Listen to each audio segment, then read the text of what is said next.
Konnichiwa, Gators! And happy Thursday. Here comes your Eastern adventure to Japan in 2027. If you're interested, there will be an informational meeting March 20th at 6 p.m. in room 309. You can scan the QR codes to RSVP to the meeting. For all you bookworms, the March Madness book tournament is happening now through the end of the month. So stop by the library, read the book summaries of the featured titles, and vote for your favorite book. Remember, you can only vote once per week, and if you participate, you could have a chance to win some prizes. And now off to Allie and Jesse.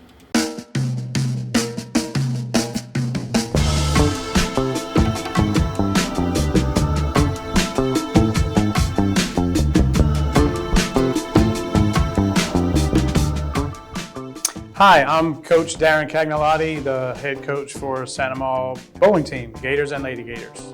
So I've always been interested in bowling, but when I first discovered I've actually wanted to bowl was because my entire family bowls. Whenever I was in 8th grade, I went to the bowling alley with one of my friends, and he had been bowling for a while now, and watching him do it made me want to join the bowling team. Because my friends were on the team, and you could also get a letterman from it. My sister did bowling whenever she was really little, and so her doing it, being in the bowling alley so often, got me into it. I wouldn't say it's easy, but it was like a simpler sport. So my kids, Cadence graduated last year and Chase is a junior this year, both started bowling when they were very young, and through their growth in youth bowling, I developed the desire to coach. So I bowl with my right hand and I bowl one-handed. Some bowlers bowl with two hands, some bowl with left hand. I also slide. Some people don't. Some people have to just step instead of slide. It depends on the type of ball you have. There's a lot of different structural differences within the ball itself that changes the way that you need to hold it, throw it, and like it's a very wide variety. Personally, I throw my ball with one hand. I know a lot of guys specifically bowl with two hands, and also I usually, when I bowl, I follow up with my thumb rather than doing twisted. I throw two-handed.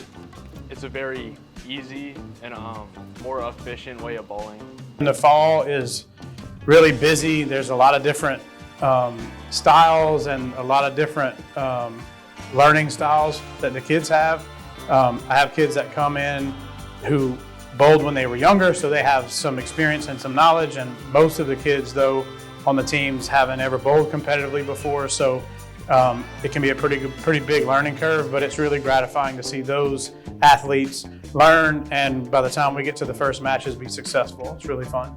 My highest bowling accomplishment ever is probably being able to bowl in the SYC, which stands for Storm Youth Championship, and it was probably one of my biggest things.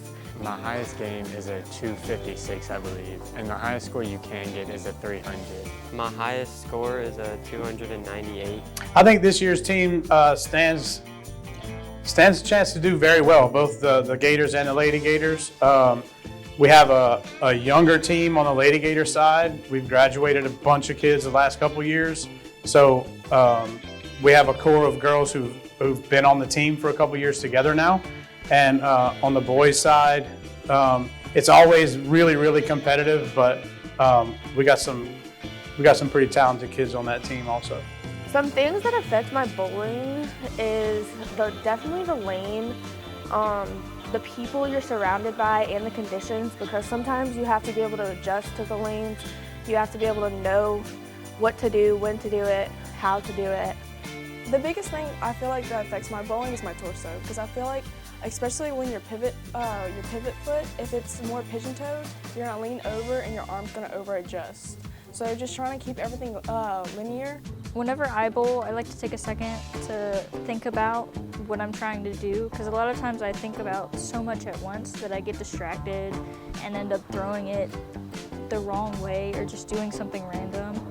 Well, I think in bowling, it's an individual sport, but we play it in a team aspect. So when a bowler's not doing very well, their ability to not get frustrated and manage to do the best they can and pick up as many pins as they can for their team is a big thing. And for me, an athlete that's coachable and is willing to take some criticism and work hard to get better those are better qualities than somebody that's just extremely talented but doesn't work really hard to maintain that or to get better. Some advice I would give new people starting bowling is don't automatically get upset when you throw a bad shot. You're not going to be perfect the first time that you do it, and it takes a lot of time and practice to get better. Stay motivated and to just have fun.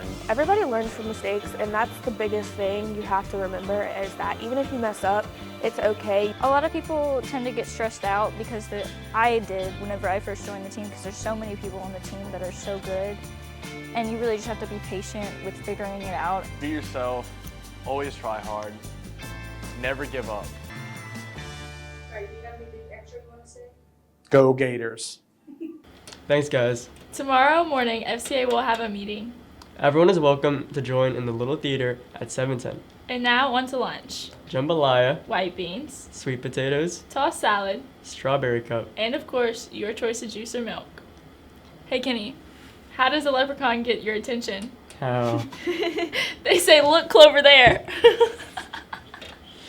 Now that one was so stupid. That one was so stupid.